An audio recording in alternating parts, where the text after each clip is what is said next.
Now we discuss nominal and real GDP. बात करेंगे nominal GDP as well as real GDP. तो nominal GDP क्या होता है, रियल जीडीपी क्या होता है, इसको देखते हैं डिटेल में। तो नॉमिनल जीडीपी, सबसे पहले बात करते हैं किसकी, नॉमिनल और रियल। दो कॉन्सेप्ट हैं आपके पास, nominal as well as real GDP. तो नॉमिनल में क्या होगा, it refer to GDP at current price. ये बहुत इंपॉर्टेंट वर्ड है, माने यहां पर जो जीडीपी को मेजरमेंट किया जाता है it will be on current price. जो करंट मार्केट प्राइस चल रहा है उस प्राइस पर जीडीपी को कैलकुलेट किया जाता है, GDP at current price. It is the market value of the final goods and services produced. माने कौन सी वैल्यू की बात करें, जो भी आपने गुड्स एंड सर्विसेज प्रोड्यूस किया है उसकी मार्केट वैल्यू पे with in the domestic treasury of a country during an accounting year. तो इसका मेन पॉइंट यही है। तो यहां पर जो मेन बात है वो क्या है, एक तो ये किस पे कैलकुलेट होगी, market price means current price.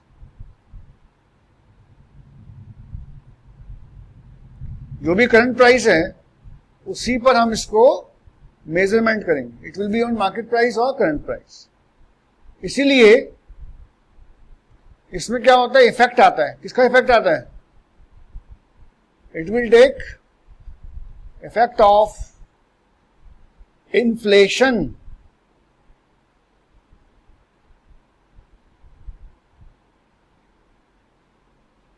जो इन्फ्लेशन है उसका इसमें इंपैक्ट आएगा, क्योंकि इसको मेजरमेंट किस पे कर रहे हैं, करंट प्राइस पे। तो अगर मार्केट प्राइस बढ़ गया तो हमें क्या लगेगा, हमारी जीडीपी भी ज्यादा हो गई।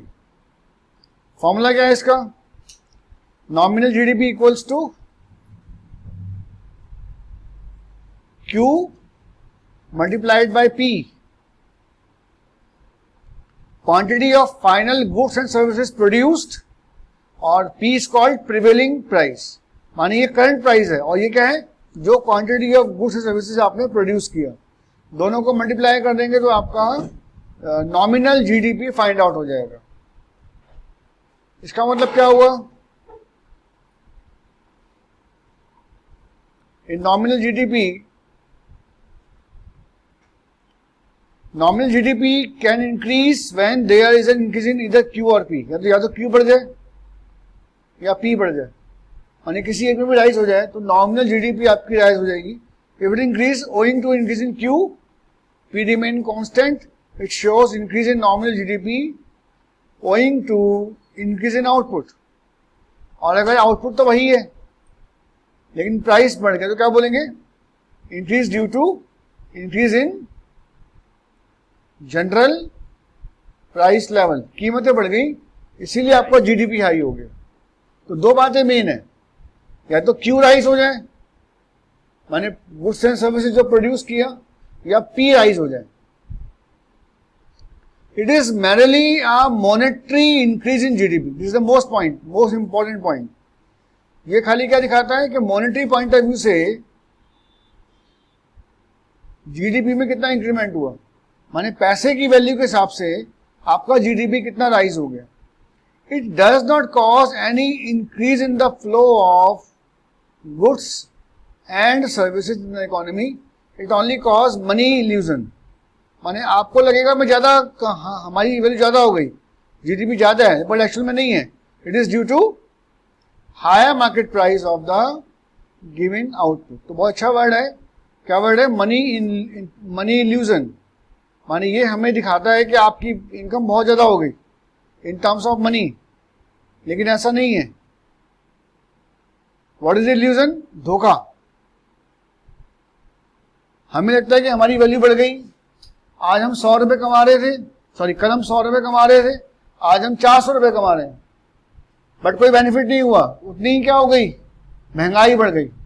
जो चीजें आप पहले 100 रुपए में खरीदते थे वही आज आपको 400 रुपए देकर परचेज करनी पड़ रही है। तो this is called money inclusion, माने इल्यूजन क्रिएट होता है। ठीक है, आपको लगता है कि हमारी इनकम बढ़ गई बट एक्चुअल में इनकम बढ़ी नहीं है। That concept is called money illusion. तो nominal GDP create money illusion. अब बात करते हैं real GDP. It refer to GDP at constant price, मतलब यहां पर जो प्राइस है उसका इंपैक्ट खत्म हो जाता है। Market value of the final goods and services within the domestic territory of the country during an accounting year as estimated using the base year price. लेकिन प्राइस कौन सा लिया जा रहा है? हमेशा जो ओल्ड प्राइस था। इसका मतलब ये जनरल ये डायरेक्टली किससे इंपैक्ट होगा? Only change in the production.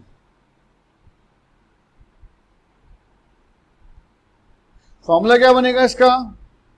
Q multiplied by P, लेकिन P यहां पे क्या है? Prevailing during base year. This is called base year price.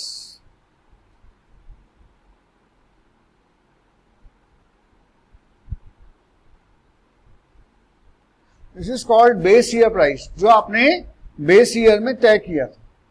तो इसका मतलब क्या है? अगर हम प्राइस को सेम रखें और जो प्राइस पहले था वही अब है, तो रियल जीडीपी की ग्रो का मतलब क्या है? Simply increase in output. माने क्यू इंक्रीज होगा तो ही जीडीपी इंक्रीज होगा, real GDP. Only when Q increases. P क्या है? यहाँ पर कॉन्स्टेंट है, so that when real GDP increases there is an increase in the flow of goods and services in the economy. Other things being remain constant. Higher the level of real GDP, greater will be the availability of goods and services to the resident of the country. तो real GDP actually दिखाती है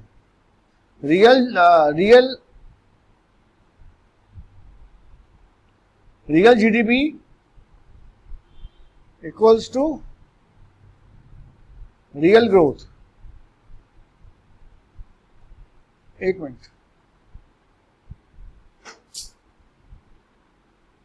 real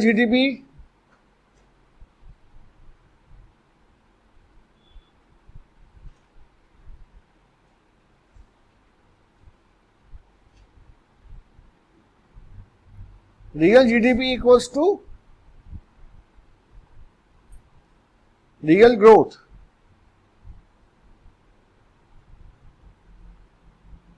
जो country की actual growth है वो measurement कहां से लगेगा? पता? From real GDP, not from nominal GDP. ठीक है, जैसे फॉर एग्जांपल हम लेते हैं आपका 11-12 में in the year 11-12 10 wheat, 100 cloth, 5 ton sugar, और ये प्राइस गिवन है। तो 11-12 का जो जीडीपी था वो 5,000 रुपए था मल्टीप्लाई करने के बाद। लेकिन 18-19 में क्या हो गया?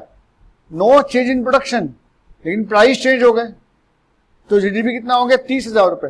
तो 10,000, ये जो 5,000 से 30,000 रुपए हुआ है, this is due to only change in price of the products.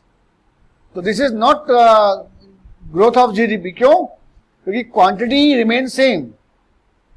तो अगर हम आंसर में देखें तो nominal GDP rises from 5,000 crore to 30,000 crore when output is constant. Hence, rise in real GDP is driven exclusively for the price rise. तो nominal GDP not gives a accurate answer. वो ऐसा हो सकता है जो प्राइस में राइज हुआ उसी का इंपैक्ट दिखा रही है। बट अगर मैं इसी बात को रियल जीडीपी के पॉइंट ऑफ व्यू से देखूं तो मेरे प्राइस तो क्या है? यहाँ प्राइस में कोई चेंज नहीं करना, क्योंकि प्राइस तो आप वही रखेंगे जो पहले था, बस खाली चेंज किसमें किया है आपने? आउटपुट में। तो ये जो 5,000 से 9,000 रुपए हो रहा है, ये आपकी नेचुरल ग्रोथ है। This is exclusively by the rise in output. It is exclusively due to rise in output, no price effect. मैं इसको ऐसे बोलूंगा, there is no price effect.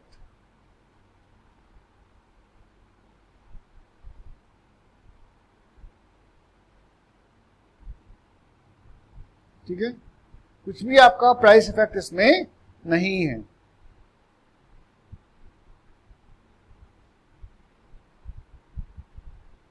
Defence आप बहुत आसानी से कर सकते हैं। आई फील दैट समझ में आ जाएगा आपको। एक नया फॉर्मूला है, इसको भी डिस्कस कर लेते हैं। This is a new formula, no new step है। Now the point is conversion of nominal GDP into real GDP. अगर क्वेश्चन में नॉमिनल जीडीपी दे रखा हो और रियल जीडीपी निकालना हो तो फॉर्मूला बहुत इंपॉर्टेंट है, नोट कर लीजिए। क्वेश्चन बनते हैं इसके न्यूमेरिकल, माने real GDP at constant price equals to GDP at market price upon price index. And what is price index? P1 upon P0 multiplied by 100, माने करंट प्राइस को बेस ईयर प्राइस से divide करके 100 से multiply कर देंगे और फिर हम इसको सॉल्व करेंगे तो हमारे पास क्या निकल जाएगा? GDP at constant price. जैसे 11 में जीडीपी 100 करोड़ था और 19 में it is 200 crore at the current price, माने ये दोनों करंट प्राइस पर हैं। प्राइस इंडेक्स रोज हो गया 100 से 400 रुपए, पहले 100 था प्राइस, अब 400 हो गए, प्राइस इंडेक्स राइज हो गया। तो हमें बताना है कि इसका रियल जीडीपी कितना होगा। तो क्या करेंगे? जीडीपी एट करंट प्राइस को मल्टीप्लाई कर देंगे 100 अपॉन प्राइस इंडेक्स, तो 50। तो यहां पे आपको वैसे लग रहा है कि जीडीपी ग्रो कर गई है, इन नॉमिनल टर्म्स जीडीपी ग्रो दिख रहा है, लेकिन रियल टर्म्स में क्या हो गया? जीडीपी 200 से घटकर 50 रह गई। कितना हो गया? 200 से घटकर 50 रह गई। तो ओवरऑल जो जीडीपी का ग्रोथ है वो डाउन हो रहा है। क्लियर है बेटा पॉइंट आपको ये?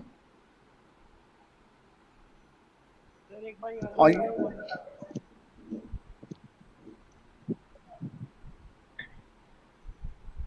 कौन सा? और nominal GDP is nominal GDP equals to real GDP multiplied by price index divided by 100। जैसे क्वेश्चन में गिवन है आपको, जो आपका रियल जीडीपी है वो 240 है और प्राइस में कितना चेंज हुआ? 120 का। तो आंसर क्या होगा?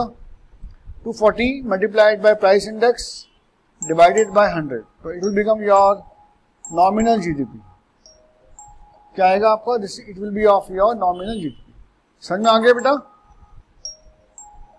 हाँ सर। क्लियर है? हाँ sir clear. GDP and welfare, जैसे इकोनॉमी के अंदर जीडीपी और किसकी बात कर रहे हैं? वेलफेयर की। तो रियल जीडीपी ही रिप्रेजेंट करती है वेलफेयर को, क्योंकि रियल जीडीपी ये बताती है कि आपका आउटपुट में कितना चेंज हुआ। नॉमिनल जीडीपी क्या होता है? वो तो महंगाई को दिखाता है, प्राइस चेंज हो गए, लेकिन रियल जीडीपी में क्या होगा? प्राइस तो वही रहेंगे लेकिन आपका एक्चुअल में आउटपुट इंक्रीज हुआ है। तो real GDP considered as index of welfare of people. Welfare of the people is measured in terms of availability of goods and services, कि कितने गुड सर्विसेज आपको अवेलेबल है कंज्यूम करने के लिए। तो जब मैं बात करता हूँ इंक्रीज इन रियल जीडीपी का मतलब क्या हुआ? Increase in the level of output of the economy, और यही आपका दिखाता है properly known as one other things remain constant. This means greater availability of goods per person, implying higher level of welfare। ये बहुत इंपॉर्टेंट वर्ड है। This is called social welfare, माने goods and services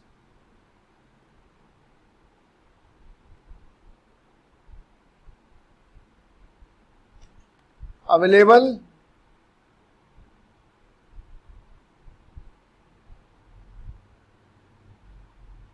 per person।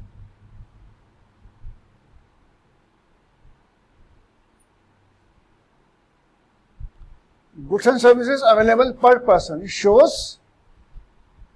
क्या क्या दिखाता है ये? It shows social welfare.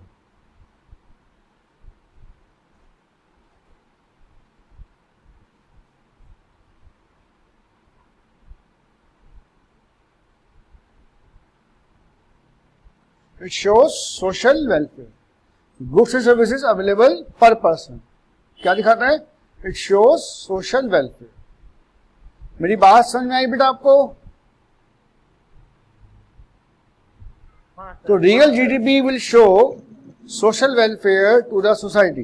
Greater the availability of goods and services to the society means greater social welfare. Clear है? समझ में आया पॉइंट? हाँ sir. Okay.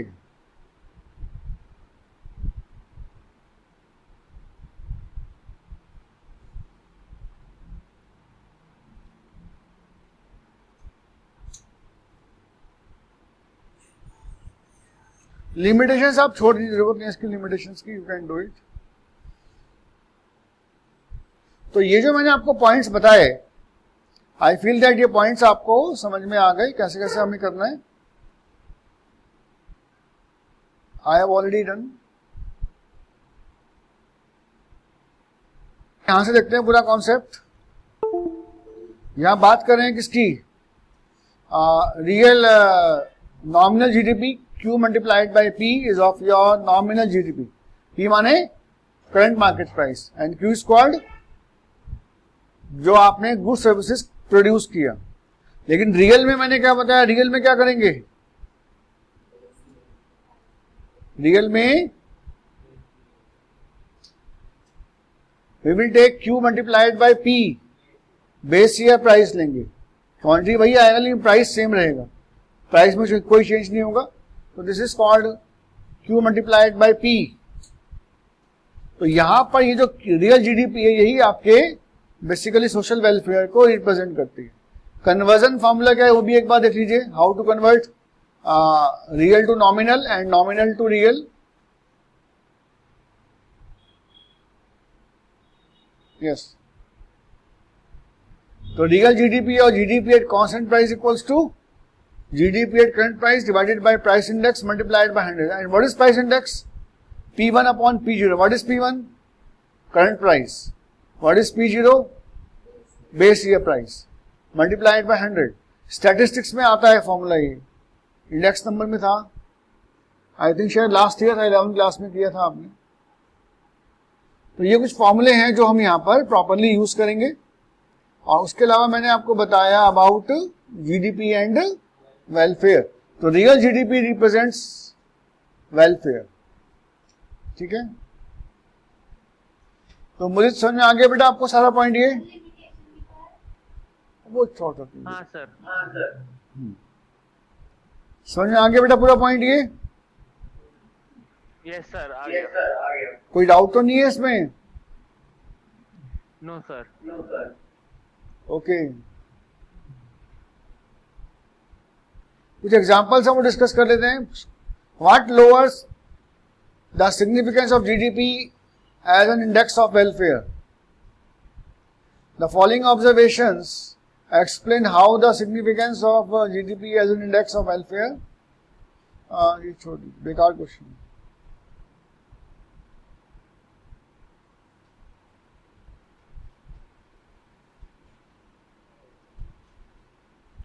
Multiple objective type question मैंने करवाए थे आपको. उसमें मैंने आपको कहां तक करवा दिए थे? 9, 10.